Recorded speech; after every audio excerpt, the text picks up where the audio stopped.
አሜሪካ ሂዱ፣ ካናዳ አሪፍ ነው፣ ዩሮፕ በጣም ቺፕ ነው፣ በነፃ የምትማሩበት ሀገር እዚህ ነው።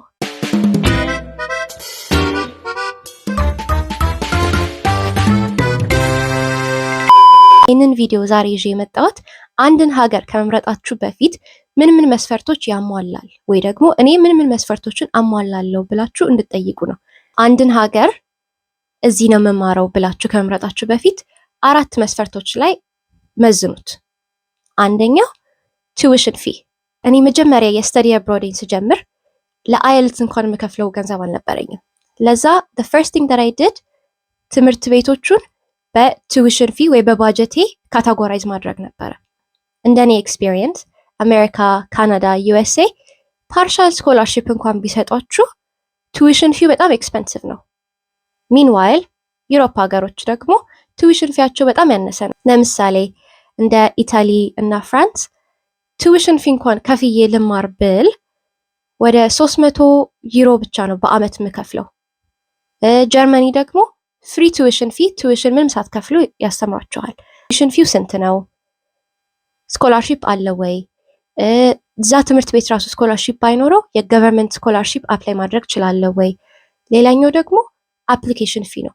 አፕሊኬሽን ፊ ወይ ዜሮ ምንም ማትከፍልበት ሊኖር ይችላል፣ 30 ዩሮ ወይ ደግሞ $150 ድረስ አፕሊኬሽን ፊ ብቻ ሊሆን ይችላል። ለዛ እሱን በደንብ ባጀታችሁን በደንብ ማየት አለባችሁ አንድ ሀገር እሄዳለሁ ብላችሁ ከመምረጣችሁ በፊት። ሁለተኛ ደግሞ ቼክ ማድረግ ያለባችሁ ወይ መመዘኛ መስፈርት ሊሆናችሁ የሚገባው ላንጉዌጅ ነው። ሀገር ወይ ይሄ ትምህርት ቤት ሙሉ በእንግሊዘኛ ኮርሱን ይሰጣል ወይ? ለምሳሌ ኮሪያ አንዳንድ ገቨርንመንት ስኮላርሺፕ KGSP ምናምን የሚባሉ 1 አመት ኮሪያን ላንጉዌጅ ተምራችሁ ከዛ በኋላ ወይ በእንግሊዘኛ ትቀጥላላችሁ ትምህርታችሁን ወይ በኮሪያኛ ትማራላችሁ። ፖላንድ ለምሳሌ አንዳንዴ እነዛ ያደርጋሉ እና ቼክ ማድረግ አለባችሁ። እዚህ ኦኬ 1 አመት ኮሪያኛ ተምሬ ከዛ በኋላ ወይ በእንግሊዘኛ ልማር ችግር የለም ወይ ደግሞ ሙሉ ኮርሱ እንዳለ በእንግሊዘኛ ነው ወይ የሚሰጠው የሚለውን ቼክ አድርጉ። ደግሞ ሰርቲፊኬት ወይም ደግሞ ኤግዛም ማሳየት አለባችሁ እንግሊዘኛ እንደምትችሉ። አንዳንድ ትምህርት ቤቶች አይልስ፣ ቶፍል እንደዚህ የእንግሊዘኛ ሰርቲፊኬት የሚባሉት እነሱ ኤግዛሞች ከሌሏችሁ አክሴፕት አያደርጓችሁም። አንዳንዴ ደግሞ ከዚህ በፊት ወይ ባችለራችሁን ወይ ደግሞ ሃይስኩላችሁን በእንግሊዘኛ ከተማራችሁ እሱን የሚያሳይ ወረቀት ደብዳቤ ካሳያችሁ ወይ ከትምህርት ሚኒስቴር ሊሆን ይችላል ወይ ደግሞ from your previous school እሱን ወረቀት ካሳያችሁ ኦኬ ፋይን አክሴፕት ያደርጓችኋል። እሱንም ቼክ አድርጉ። ሶስተኛው ነገር ደግሞ ተማራችሁ ግራጁዌት ካደረጋችሁ በኋላ what is life after graduation?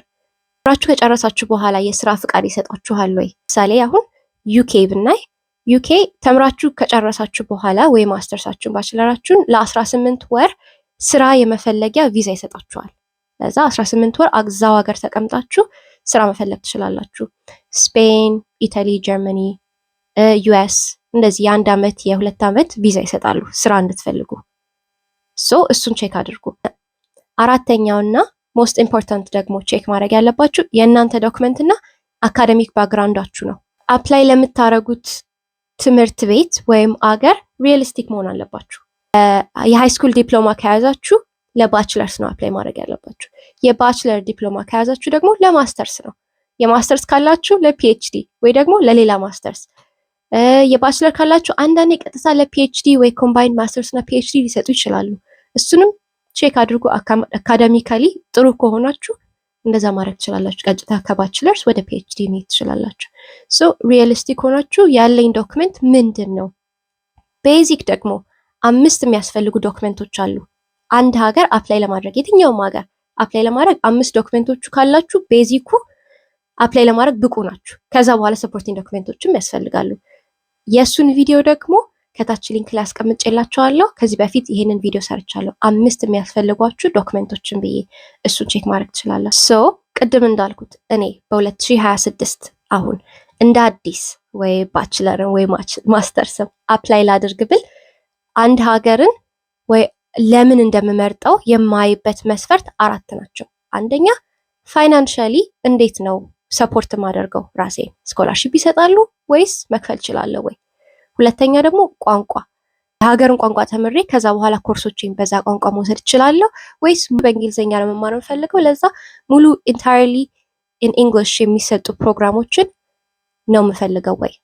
ሶስተኛ ደግሞ opportunities after graduation ከግራጁዌት ካደረግኩ በኋላ መስራት እችላለሁ ወይ?